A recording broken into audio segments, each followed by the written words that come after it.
having the right workflow is all well and good, but where do you even get started with deciding what things you actually need to be outsourcing? Today, we're talking with Jacki Hayes all about that, as well as taking a more seasonal approach to your podcast, working with what works best for you, and how to decide and get started with delegating out the things that you no longer can or want to be doing in your business or your podcast workflow. All right, let's go ahead and welcome Jacki to the podcast. Welcome to Podcasting Unlocked, the show for purpose-driven podcasters. I'm Alesia Galati, founder of Galati Media, and I'm here to share actionable strategies to help you amplify your message and grow your audience. Hello, Jacki. So excited to have you on the podcast. If you could start by telling everyone who you are, what you do, and a bit about your show. Yeah, so I'm Jacki Hayes, and I am a systems and operations strategist for creative service providers. And my show is called Here's What I Learned. And I literally just released the 99th episode at the beginning of last month, which was November of 2025. So pretty excited about that. I've had it since March of 2021, though. And so it comes out in seasons, which is one of the things I'm sure we can talk about when it comes to having your own podcast. So it's all for business owners who really just want to do business their own way and want to hear stories of other folks who do it the same. Yes. I mean, I'm here for it. I love it. I was also on your show, so we'll make sure that we have links for that in the show notes. You guys can go listen to me over on Jacki's show.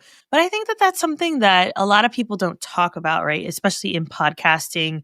You've got the pod bros who are like, you have to keep producing every week or twice a week or every single day, or you're not going to get the results that you need to get.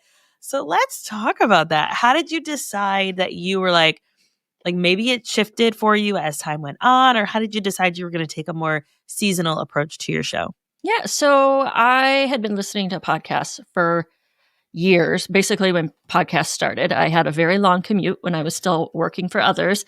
And so that was the way, I kept myself a little saner during those long commutes. And one of the podcasts that I loved listening to the most, she did them in seasons. She was a long distance hiker. So she kind of set up her podcast to coincide with like her season break was when she would go on a long distance hike. So she couldn't be doing them every single week or every single day or anything like that. And I just liked the nice little pause that she had. I also liked the excitement of when she came back. It was kind of like, I'm a Gen Xer. So I remember when not every single episode was released at once. Right. And there was a time where I loved when that happened. And now I'm back to I like that anticipation of waiting. When I started my podcast, the one I have now, it's actually my second one. I didn't know how long it was going to last. I didn't know it was at the very start of my business. So I didn't know, would I get too busy to do a podcast? So I just committed to one season, about 10 episodes. Then I realized how much work went into podcasting. And I said, thank goodness that I decided on seasons because I need a break. So I've just kept that up. And sometimes the seasons are very short. Sometimes the seasons are longer. Sometimes the pauses are very short in between. Sometimes they're longer. It really has depended on what's going on in my business, what's going on in my life. But it's been a nice way for me to step back and regroup and love my podcast again, instead of it becoming this chore that I felt like I had to churn out for the sake of making content. Yes. And I think that that's so important. Those two things is one, what does your capacity look like? And kind of being flexible with that, but then also keeping that love alive for your show, because as listeners, it is so easy to tell when someone doesn't love what they do anymore. And so it's like, would you rather lose some people because you go on a break, or lose them because they're like, oh, wow, this person does not like what they do anymore? I'd rather lose them for the break, personally. And so also about that anticipation, that's something that I've been thinking about a lot, especially with, I have one kiddo who is autistic, another one's getting a potential diagnosis for ADHD, and like they're constantly seeking dopamine. And I see it in myself quite a bit as well, of like the scroll or the what's next, or I have to be doing dishes and listening to something at the same time, or I have to be driving and listening to this new podcast at the same time. It's like I think societally we're being not pushed, but we have so much access to be constantly seeking And I'm finding that I kind of want to challenge myself with that anticipation to step back and, oh my goodness, they're calling it raw dogging. That's the weirdest way to say it. But the idea is there's this concept that's going around that you maybe sit and you have a timer going for an hour and you're not looking at the timer. The timer is opposite you and you have to sit for an hour and not do anything and just be, to help with attention span, to help with, maybe not having your phone with you all the time, things like that, right? And I think that's such an interesting concept, while also thinking, how can I do more of that in the content that I'm creating, in the content that I'm consuming, and just live more intentionally. So I love that you are so flexible with it. And I'm curious, when you come back from your breaks, like, how do you decide, all right, I'm ready? Is it just, ooh, I want to talk about this thing? Or I had this really interesting conversation, especially because you don't have like set, I'm on for 5 months, I'm off for one kind of a routine. Yeah. So I think for me, it's really just been about the conversations that I've had scheduled. I like to have a backlog of conversations recorded so that I never feel pressured to have this conversation this week because I have to have it by Monday because Tuesday is when my episode always goes out. I am a person who's like, if I say it's going to be out on Tuesday, it's going to be out on Tuesday. And I have a hard time being flexible there. I don't like that pressure. I'm not a person who is good at procrastination. I was always the kid in school who got the assignment done the day it was assigned. And then the perfectionist in me had a really hard time not fixing it in between that time period. But I like to get things done in advance. And so if I have enough in advance in my back pocket, then I'll be like, okay, it's good. We could go ahead and start releasing episodes. Sometimes it's because I've decided I want to try something different. And okay, let's just see how it goes. I've got the idea now. I'm going to just run with it. I tend to be a little bit like, as soon as I get an idea, I just want to do it. And so there's been episodes that have come out like that. The more I've been doing my podcast, though, the more I've been looking at it as a strategic element of my business. And I am much less likely to just hop on an idea and run with it. I sit with it for a while and look at how it fits into the bigger landscape of my business, because I really just started it because I like talking to people. Right. And I like the interview part and I like the chatting and I like to pick people's brains and learn about them. And now it's like, okay, but that's all well and good. And I've made an incredible network of people that I love to talk to still. But how can it fit into the bigger landscape? Because my life is busy. And if I'm going to devote this much time to something, sadly, it has to have an ROI beyond. I really just like talking to Alesia. Can I talk to her again? Yes. I'm the complete opposite in that when I got the assignment, I waited until like it was done at 11:50 when it was due at midnight. Like, that's me. So like, complete opposite. Takes all kinds. Right?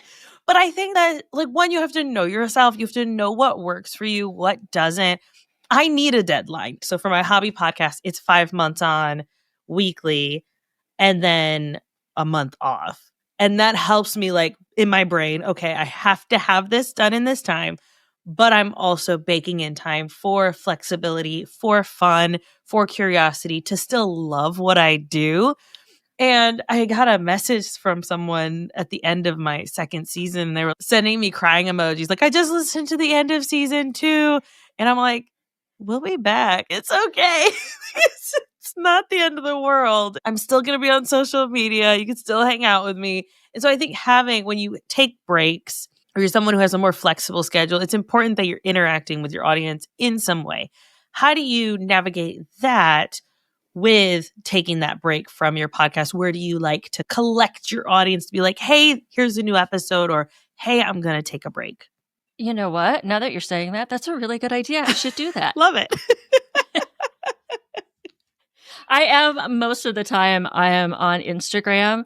And in the past, I've done a much better job of in between seasons pointing out, like, go check out this season. And I've just been thinking, I'm getting ready to release the next season. It's probably time for me to start talking about my podcast again so that it doesn't just come up out of the blue for folks, and maybe doing some recaps of past episodes, some of my favorite guests, etc.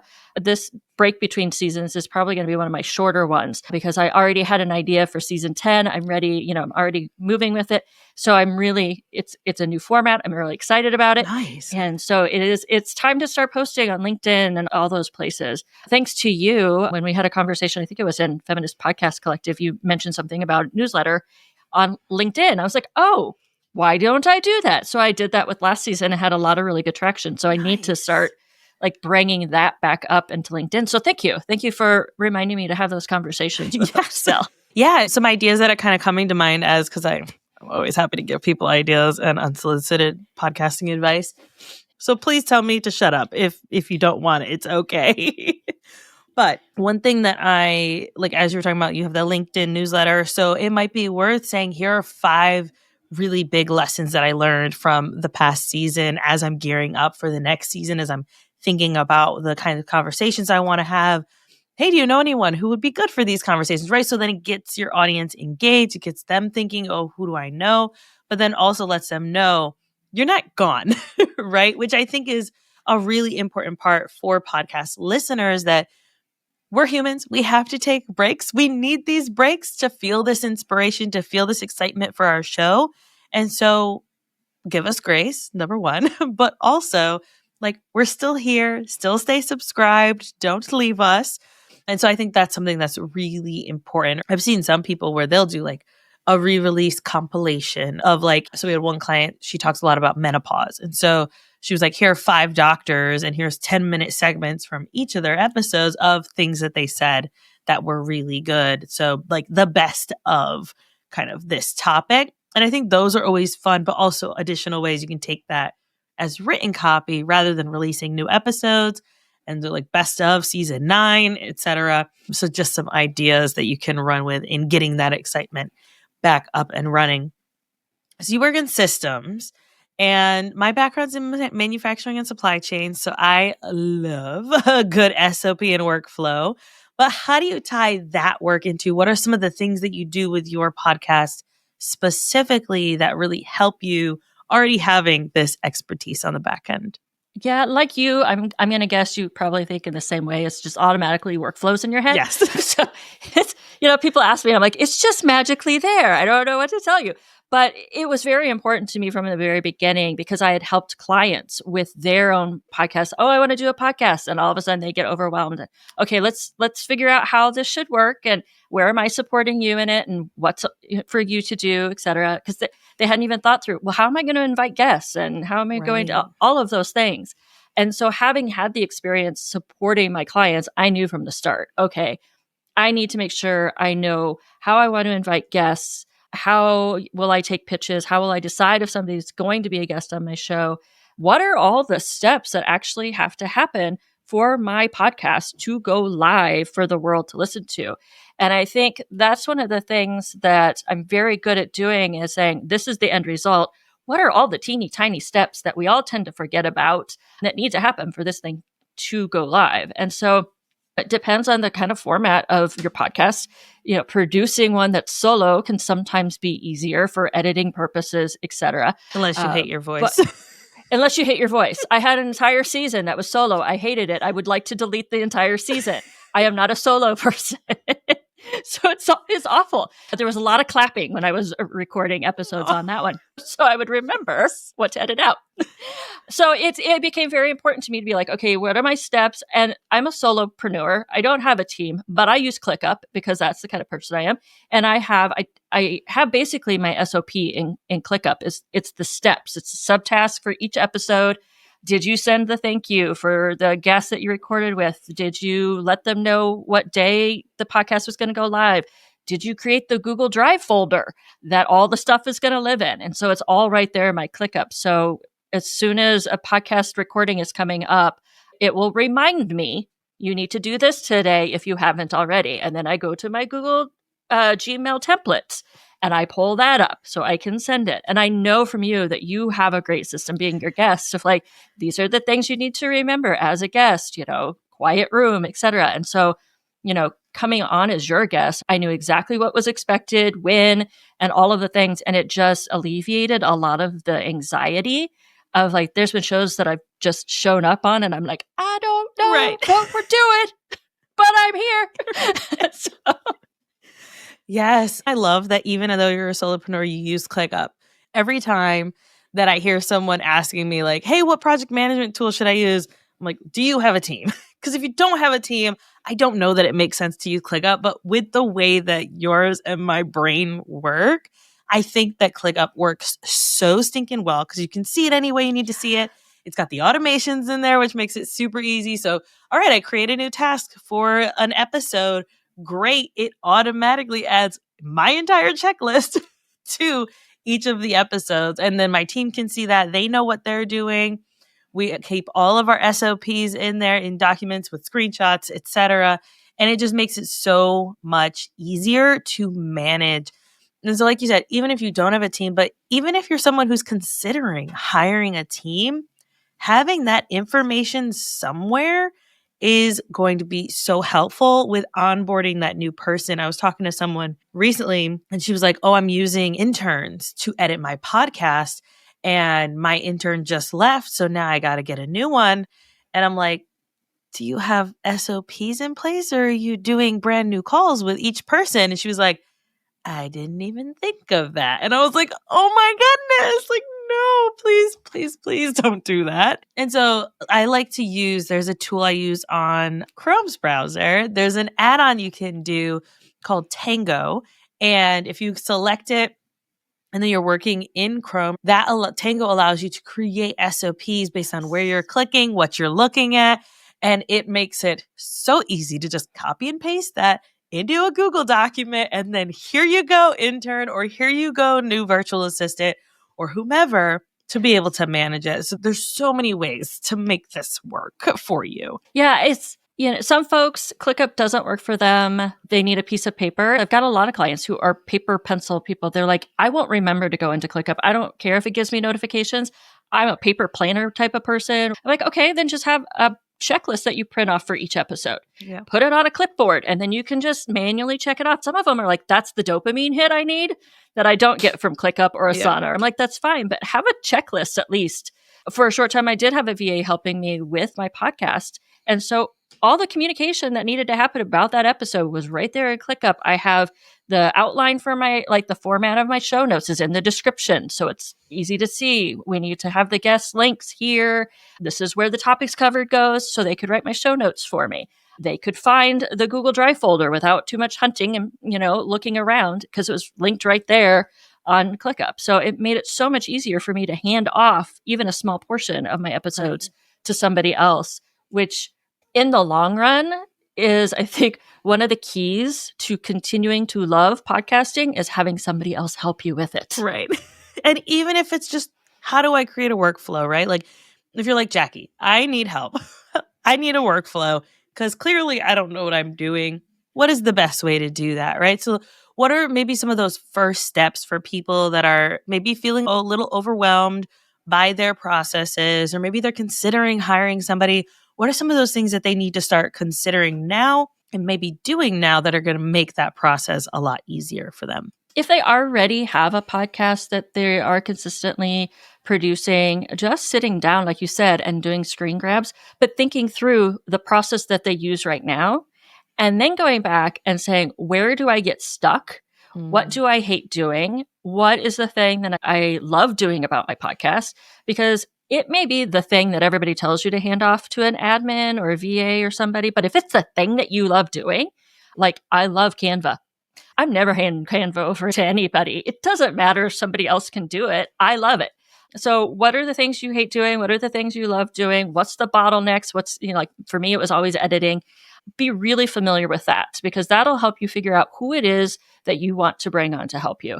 Don't get worried about the titles of folks. What are the results you're looking for? And then go out and look for people who can get you the results because we have made up titles. If anybody hasn't figured that out, VAs, that's just a general word thrown out there. All the things. You just say, I need this done.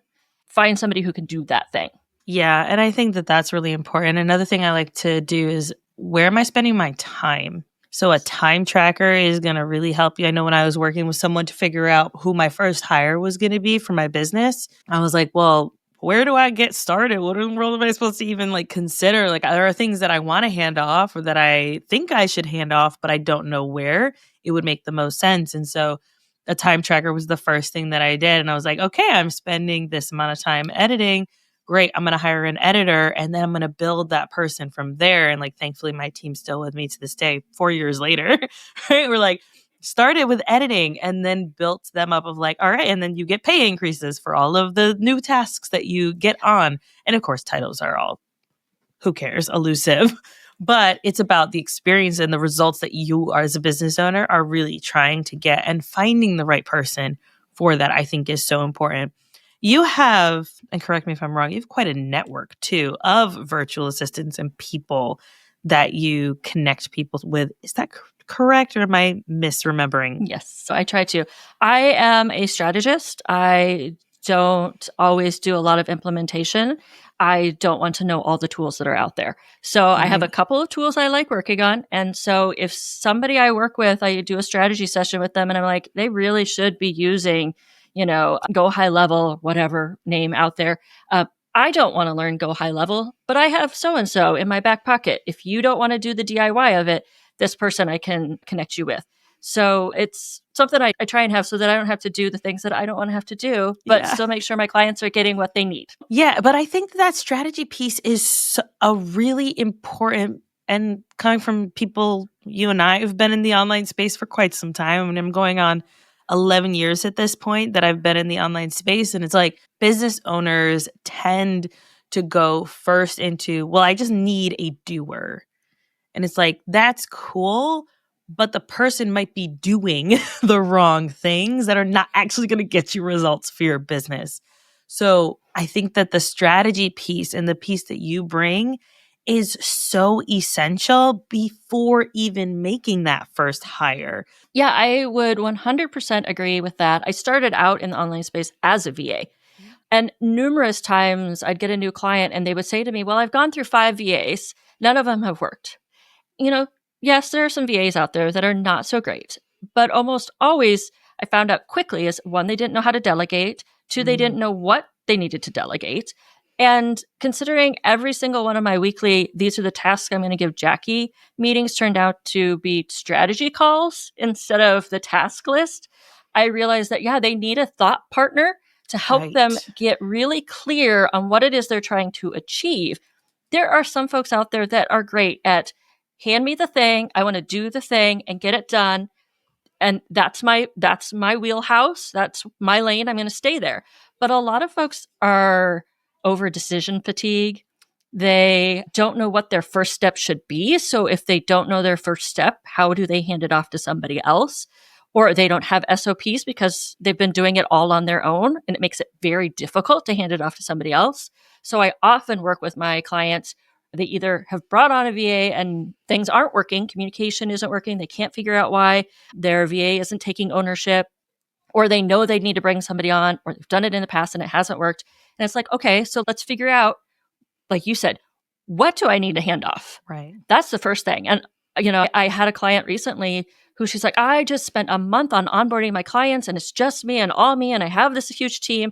And we sat down and we went through the entire onboarding process and she realized there was an entire week that she didn't have to be involved at all. Because it was things like making Google Drive folders. And I'm like, why does that need to be you? And she's like, well, because I guess I just do the onboarding. And so to her, that meant all of onboarding. So now we have saved her an entire week during the onboarding process so that she can take that back to do other things. Yes. Oh my goodness. I love this so much because I remember, oh my goodness, it was maybe 3 or 4, probably 3 years ago. I was like, I just wanted to look at all of my systems, everything. And we were onboarding some really high level clients. And I wanted to make sure that all my systems made sense, not just to me, but to my team as well. And there was like an actual flow that my team had to follow. And I remember I spent like an hour and a half talking through my entire onboarding process with my now lead editor / executive assistant. See, this is what I mean. These titles are like elusive. They don't make sense. My right-hand person. And I was talking through it and I was like, this could be automated. We need to, this, what? Because I had been just, I'm doing the thing and I'm the one who does the onboarding. But once I started actually like talking through the process and what the flow looked like, I was like, half of this stuff can be onboarded. And then now I get compliments constantly of like, wow, your onboarding process is so seamless, whether it's a guest or someone who's going to pay me money to work with me. Like, no, there's ways that we can make it simple. And we don't always need to hire somebody to do it. Most of the platforms and the systems that we have ways that we're just not using to make it make sense. So having this strategy piece or even talking it out with someone can like make or break your stress levels and the amount of things that you're doing. Let's work, I hate this, but smarter, not harder. Exactly. So back to your podcast. I love talking to you about like, yes, let's talk systems all day. But back to your podcast, I'm curious how you decide the kinds of people that you want to have on your show, but also, like you said, making sure that it is bringing, maybe it's a connection or a collaborator or a client, but bringing that ROI into your podcast, even though it might not directly tie like, my podcast is about podcasting, my business is about podcasting. But like, how do you make sure that you're tying the content you're talking about or the relationships you're building into building your business as well? Yeah. So I started, I think like we all do, with just inviting people I know. Yeah. And then did the like Kevin Bacon 6 degrees of separation. Okay, I know them, but I don't know this other person, but I know of that person and they're interesting. So reaching out and being like, I had so-and-so on my podcast. I'd love to have you on my podcast. And it really has become that. Of the longer I'm in business, the more your network grows, the more interesting people you come across. And then finding the people who are values aligned has been the most important thing for me. Right. So I'm very clear up front with folks if, they want to submit an idea and be a guest right there on the form. It's very clear about, it's generally a progressively liberal podcast. These are the kind of guests. These are the kinds of values. So don't pitch if you don't like that. But I also found that the best way of finding guests for me has been asking podcast guests to give me names of people they think would make great podcast guests. And I think that once you've been podcasting for a while, you really have to find that 6 degrees of separation of like, all right, we're running out of juice. Where are the people? Especially if you're someone who maybe doesn't want to do solo episodes, right? It can be a little overwhelming. But I think that there's a lot of value to that in finding more people and connecting with more people and building your network, especially as someone who is a strategist, because then you have a wider referral network that maybe you find strategic partners that you can work with, of where maybe they refer business to you, you refer business to them, or some type of maybe we collaborate on stuff. Like there's so much opportunity that we can use our podcasts for that. Yes, even though it might start as a for funsies and I want to have interesting conversations with interesting people, it can build and grow to so much more than that. So I love, love, love, love that. Jacki, this has been so much fun to hear about your podcasting journey, to get those good ideas on ways that we can get started if we're wanting to start delegating some things out, if we need support around the strategy first. Please, for the love of green grass, please go get strategy first. I cannot tell you how important that is when you are starting to delegate out, or if you're delegating out something new or different. Please get strategy, work with people like Jacki. It is so incredibly valuable, and it'll one, save you time, it'll save you money, and you'll feel a lot less stressed hiring on new people. So Jacki, if people are interested in either listening to your podcast or working with you, where can they go to find out more? Yeah, so I make it super simple for folks. I have a Start Here page on my website. It's right at the top. It has links to my podcast, my blog, my services, etc. So everything they need, if they just go to my website at jackihayes.co and find the Start Here tab, it'll get them everything they want. Perfect. And we will have links for that in the show notes and the YouTube description for anyone doing other things as they're listening to us. Thank you so much, Jacki. This has been so much fun. And if there's one thing that you could really want our audience to take away from this conversation, whether it's around strategy or around delegating or around a seasonal approach to your show, what is something that you're like, please, please, please do this? I think this is pretty much my message in all things. Find the way that works for you and do it that way. That is, if you do it in seasons, solo episodes, whatever, but it's also true about systems. Just because somebody else has a template for how to do it doesn't mean it's going to work for you. Use it as a foundation to test, experiment, but find the way that actually works for you. Yes, could not agree more. How do I do this? Exactly. It depends. I love it so much. Thank you so much, Jacki. Thank you.